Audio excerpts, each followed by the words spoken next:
Here's the big challenge of life. You can have more than you've got because you can become more than you are. That's the challenge. And of course the other side of the coin reads, unless you change how you are, you'll always have what you got.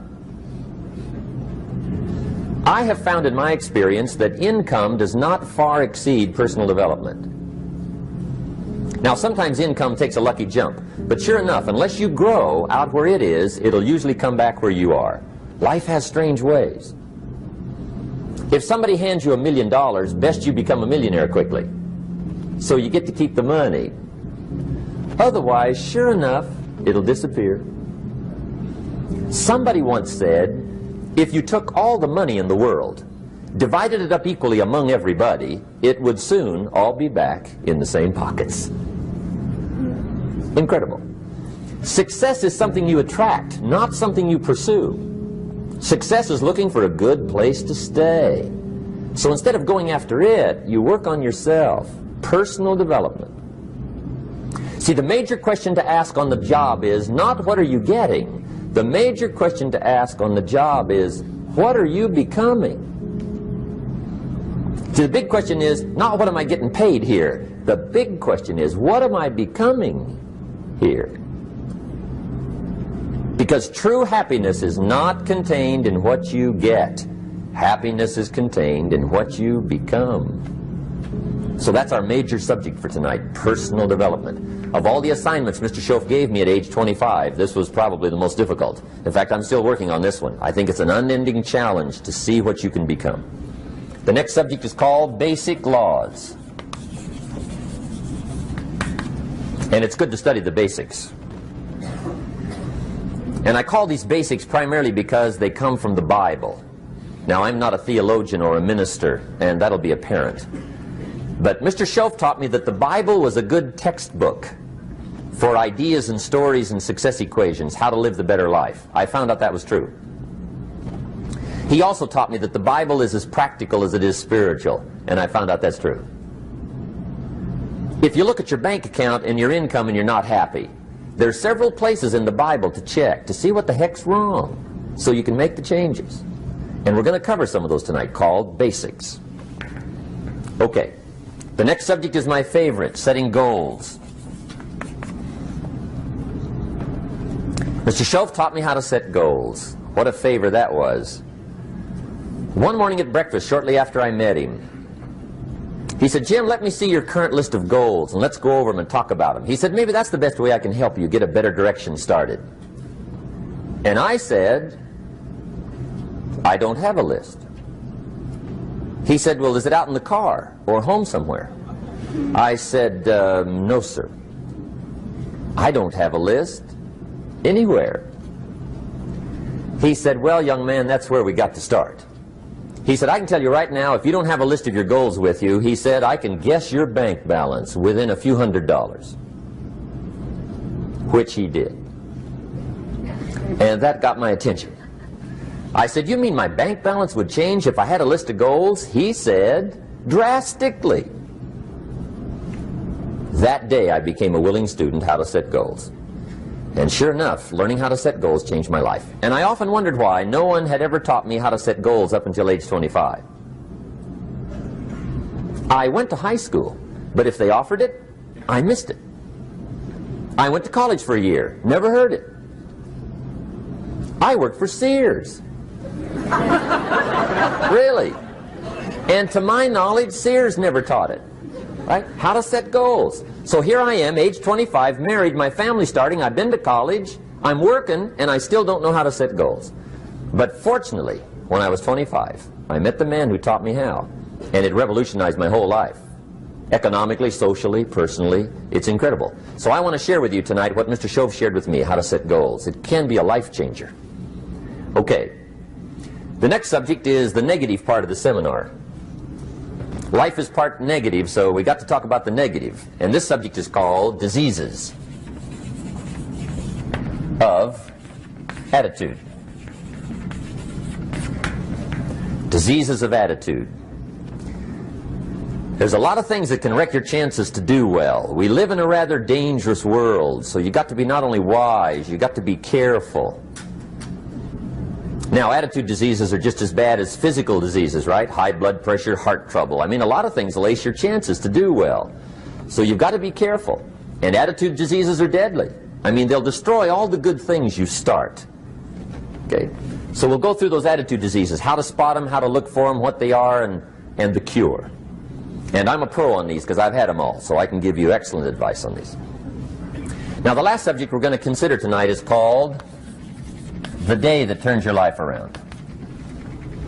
The day that turns your life around. And under this subject, we're going to talk about the emotions that can change your life. Human beings are emotional creatures, and emotions are powerful for life change. Now, of course, emotions are so powerful they can go either way on you. Emotions can either build or destroy. So you really have to employ emotions properly. We call civilization the intelligent management of human emotions. If you can intelligently apply your emotions in the right direction, no telling what can happen. Could turn your life around one day would be sufficient. So we'll talk about those. Okay.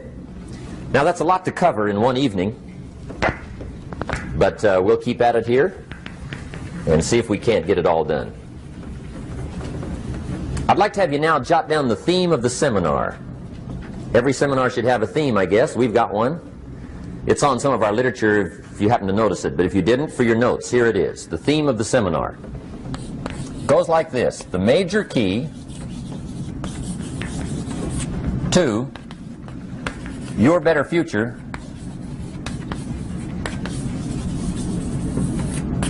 is you. That's the theme of our seminar tonight. The major key to your better future is you. And I'd like to have you underline two words just to give it some added punch. Underline the word major and the word you, so that it reads, the major key to your better future is you. Now, my first suggestion is transfer this to a card or something where you can put it up, where you can see it every day.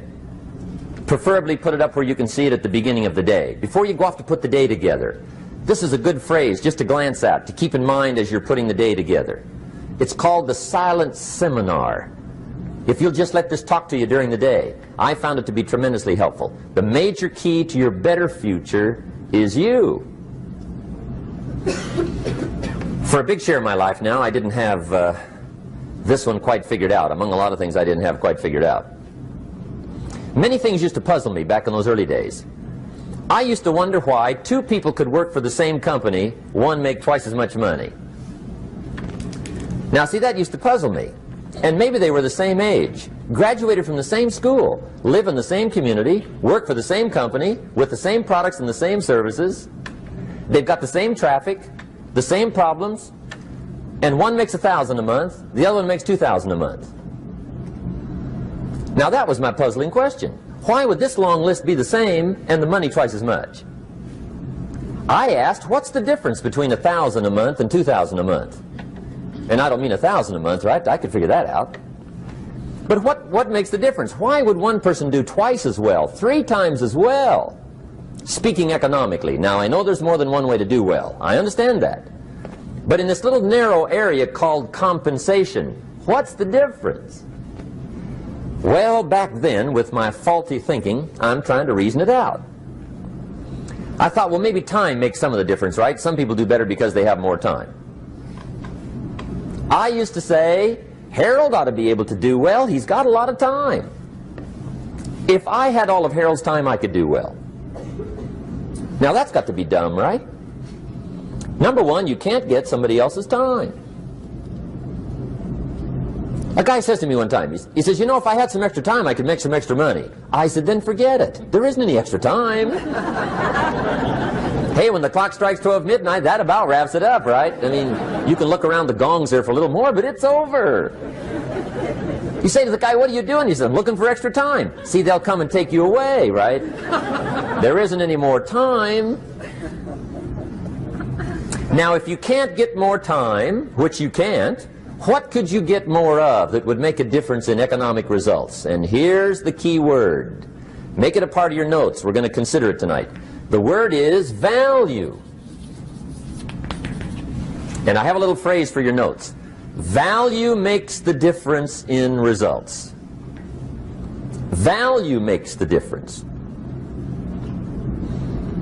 You can't get more time, but you can create more value. Now here's the first lesson of economics. Everybody should learn it from the time they're old enough to understand what a dollar means, how to earn one, how to get one, how to keep one, what to do with it. First lesson of economics. We primarily get paid for value. That's lesson one. Bringing value to the marketplace, that's how you get paid. You don't get paid for the time. I know it takes time to bring value to the marketplace, but you get paid for the value, not the time. Now, since that's true, here's one of the key questions of the evening. Is it possible to become twice as valuable at the marketplace and make twice as much money in the same time? Could you become 3 times as valuable? Make 3 times as much money in the same time? Is that possible? The answer is yes, if. And it's always if, right? Life is known as the big if. Harry Truman once said, life is iffy. How true. And here's the big if we're going to consider it tonight. It's possible to do much better at the marketplace if you go to work primarily on yourself. And that's the theme of our seminar tonight. Learning to work primarily on yourself. People have asked me for the last 24 years, how do you develop an above-average income? And the answer is, become an above-average person. Develop an above-average handshake. Some people want to be successful, they don't even work on their handshake. As easy as that would be to start on. They let it slide, they don't understand. Develop an above-average smile. Develop an above-average excitement. Develop an above-average interest in other people. Develop an above-average intensity to win. See, that'll change everything. Probably one of the most frustrating experiences in life is looking for an above-average job with above-average pay without becoming an above-average person. It's called frustration.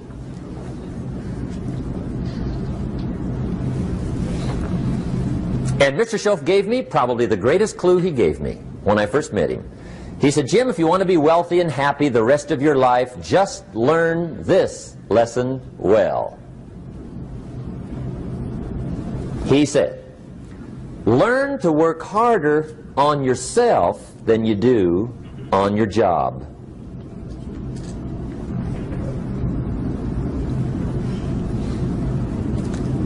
Then Mr. Schoaf gave me probably one of the most important clues among so many things he taught me, but this was in those early days. Mr. Schoaf was very kind, but he was also very abrupt. And he had these interesting questions to ask. I'm giving him a little rundown one day on how things hadn't worked out for me. He said, Mr. Rohn, I've got the answer for you if you will listen carefully. And listen carefully I did that day and for the next 5 years. If somebody's wealthy and happy, you gotta listen. He said, Jim, I've only known you a short time. But he said, it's already my honest opinion that for things to change for you, you've got to change. That wasn't quite the answer I was looking for. But that's the answer he gave me, and I pass it along to you on this warm summer evening in Anaheim, California, 1981. For things to change for you, you've got to change. Otherwise, it isn't going to change. Before I met Mr. Schoaf, I used to say, I sure hope things will change. Right? That seemed to be my only hope. If it isn't going to change, I'm in serious trouble. And then I discovered it isn't going to change, so I'm in serious trouble.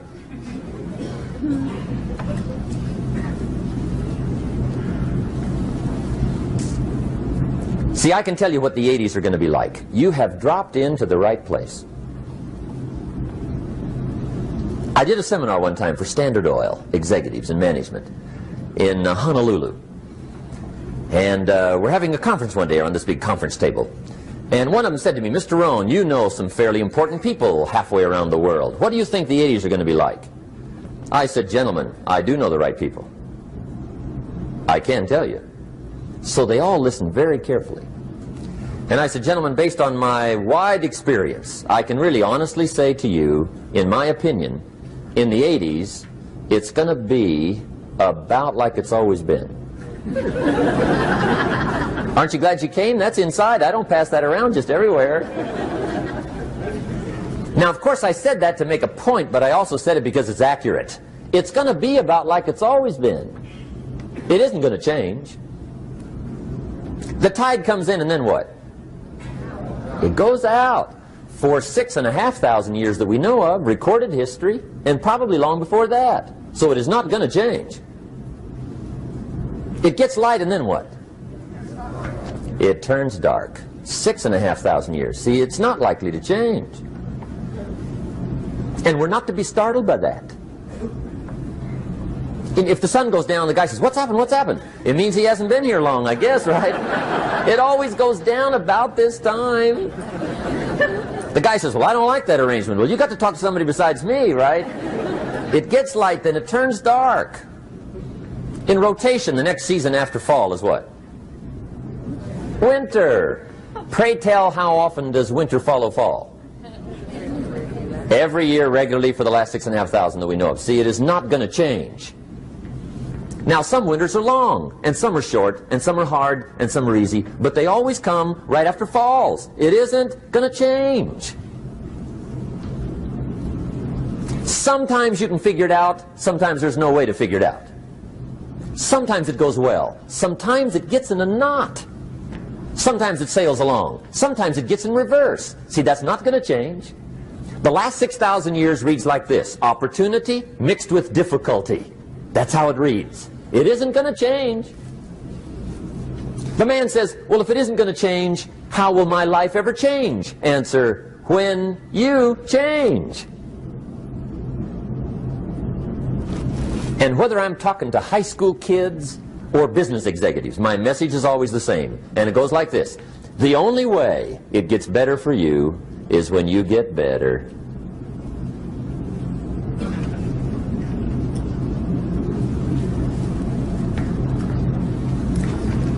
Let me give you the 4 major lessons in life to learn. Here's 4 majors.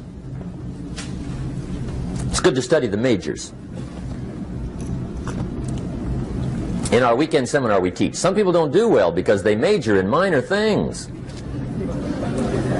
You've got to be on the lookout. At the end of every week, end of every month, you've got to check, make sure you're not spending major time on minor things. We go through that whole series. Majors and minors. Now, let me give you 2 phrases before we get to the 4 majors. This will set it up and you'll see where I'm going. 2 key phrases for your notes. Here's the first one. Life and business is like the changing seasons. That's the first phrase. Life and business is like the changing seasons. One of the best ways to describe life, it's like the seasons. Frank Sinatra sings, life is like the seasons. Now here's the second phrase. Very important. You cannot change the seasons, but you can change yourself. You can't change the seasons, but you can change yourself. And see, that's how life gets better for you, not by chance, but by change. Now, here's the 4 major lessons in life to learn. I've got my first book finished, came out a couple of weeks ago. This is in it, the 4 major lessons in life to learn. Here they are. Number 1, learn how to handle the winters.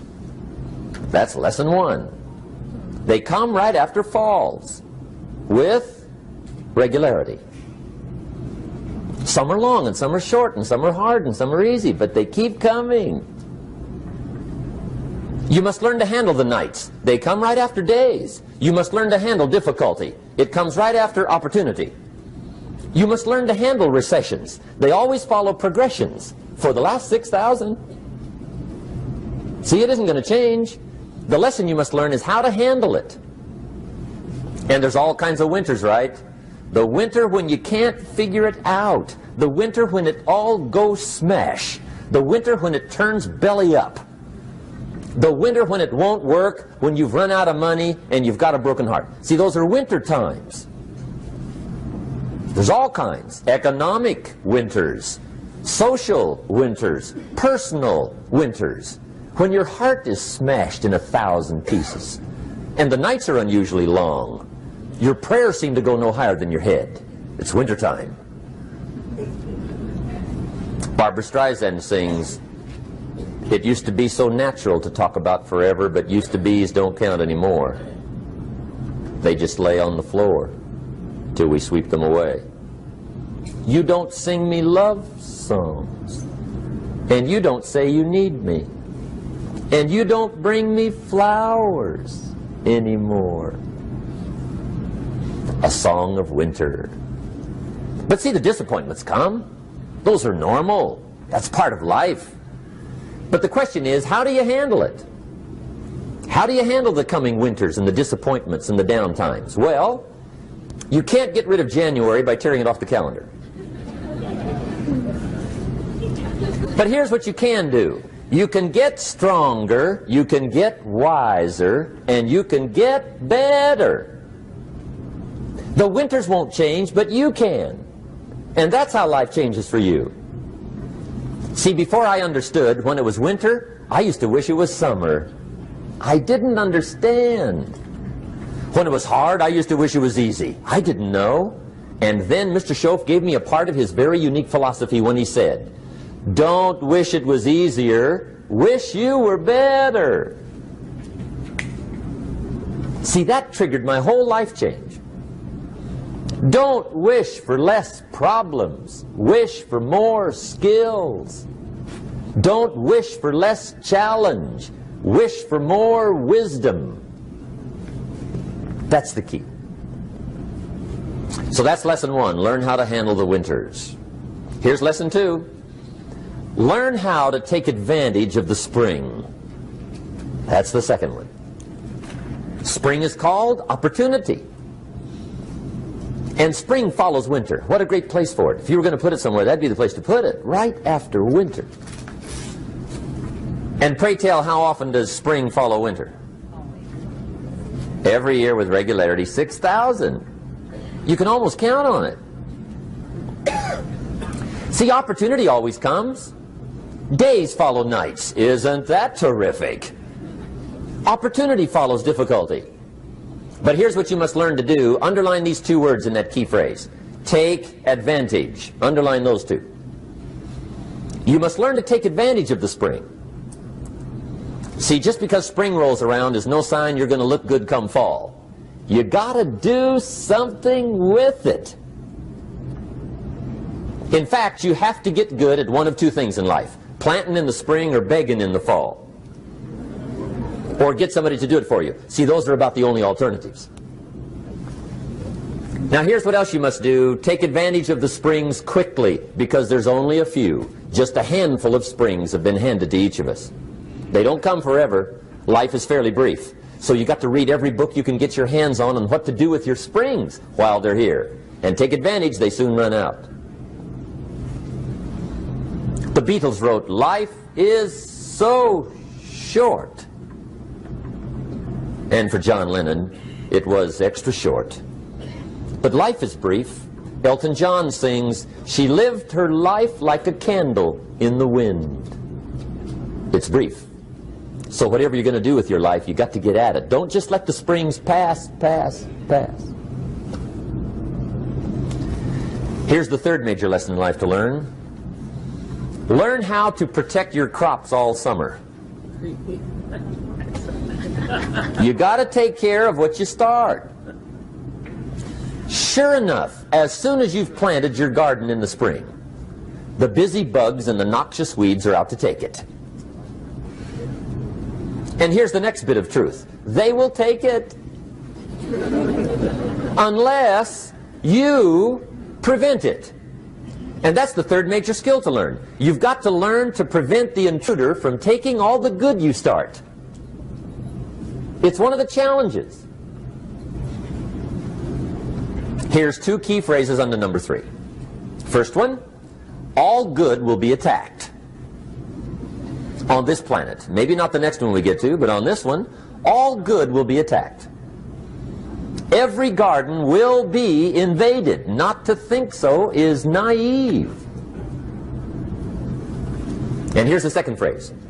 All values must be defended. Political values, social values, community values, family values, marriage values, friendship values, business values.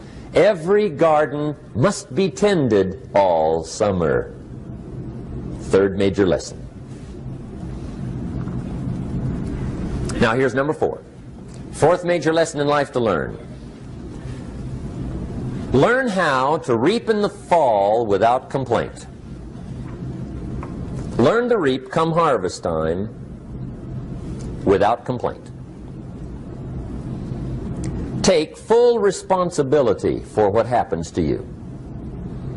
It's one of the highest forms of human maturity, accepting full responsibility. It's the day you know you've passed from childhood to adulthood, the day you accept full responsibility. And another note, learn to reap in the fall without apology. Without apology if you do well, and without complaint if you don't. That's maturity. I used to have that long list of reasons why I wasn't doing well. To explain. You got to explain, right? Otherwise you're going to look bad. I used to have this funny list called Reasons for Not Looking Good.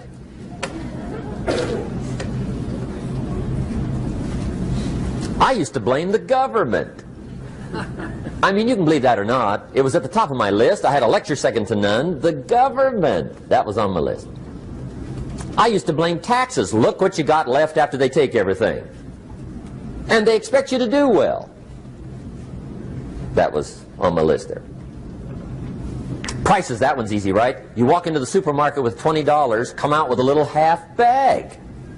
So I had that on my list. I used to blame the weather. I blamed the traffic. I used to blame my car. I blamed the manufacturers. I used to blame the company. I blamed company policy. I used to blame the training program. I blame my negative relatives. They were always putting me down. I blame my cynical neighbors. They're just selfish, looking out for themselves. Won't loan you money? They were on my list.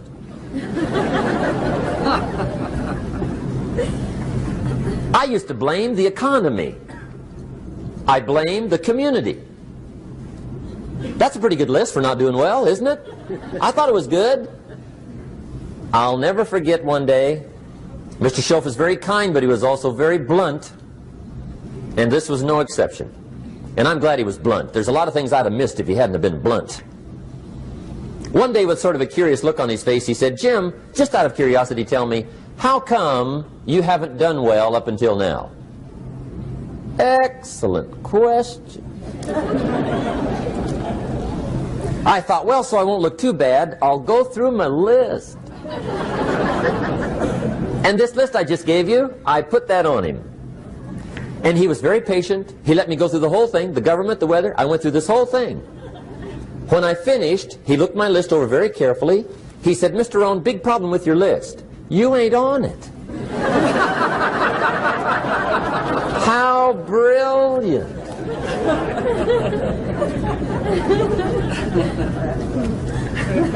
When I went to work for him a few months later, I learned very quickly to tear up my list, reasons for not doing well, and I threw it away.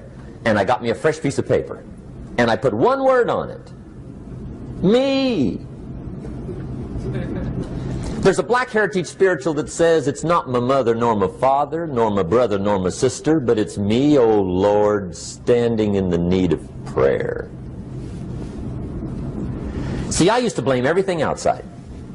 And then let me give you a little philosophy that helped turn my life around. For your notes, here it is.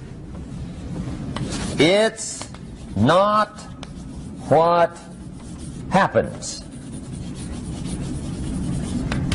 that determines the quality or the quantity of your life. It's not what happens. And the reason is because what happens happens to about everybody. No different. The sun went down on all of us last night. A common event, a happening. And I found out that the same things can happen to two different people. One gets rich and one stays poor. Why is that? It's because it's not what happens, but rather it's what you do that changes everything. So that's a key phrase. It's not what happens, it's what you do. What happens is about the same. You might put that in parentheses here. Same. What people do, that's what's different. Anything can happen, right? Everything can happen. I've heard all the stories. I've been one of the stories. Hey, we could all tell stories all night long, right? Happenings. Anything can happen. Have you heard of Murphy's Laws? Anybody here heard of Murphy's Laws? Okay, most of you have. Murph had these laws. One of them was, if anything can go wrong, it will. That's one of Murphy's Laws. He was not one of the great positive speakers of the day. But anyway, it's still true though, right? Anything can go wrong, everything can go wrong. For sure. I've fallen out of the sky so many times. Once to the tune of a couple of million. Devastating. Took me a while to survive that one. Now, it wasn't all that much, but it was all I had. I mean, that's when it's much, right? When it's all you got.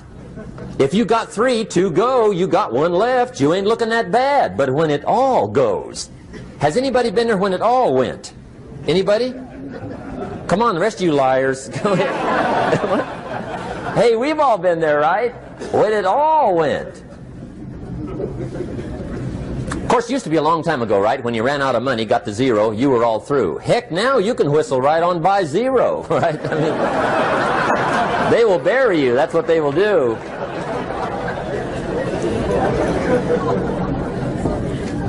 But see, those are the happenings, right? Everything can happen. Anything can happen.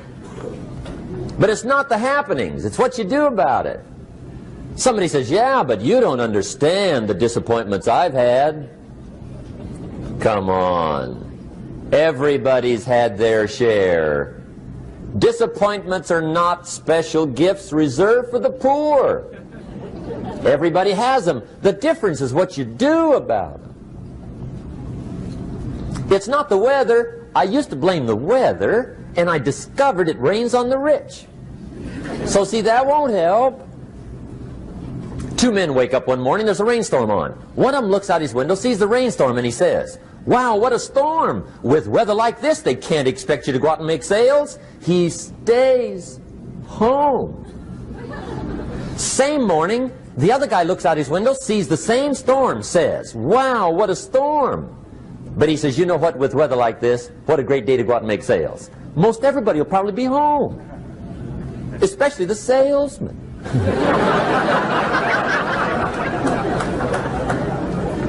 See, that's the difference in how your life works out. It's not what happens, it's what you do. So here's one of the key questions of the evening. Starting tomorrow, what are you going to do that'll make a change in your life's direction? Good question. What are you going to do starting tomorrow that'll make a difference?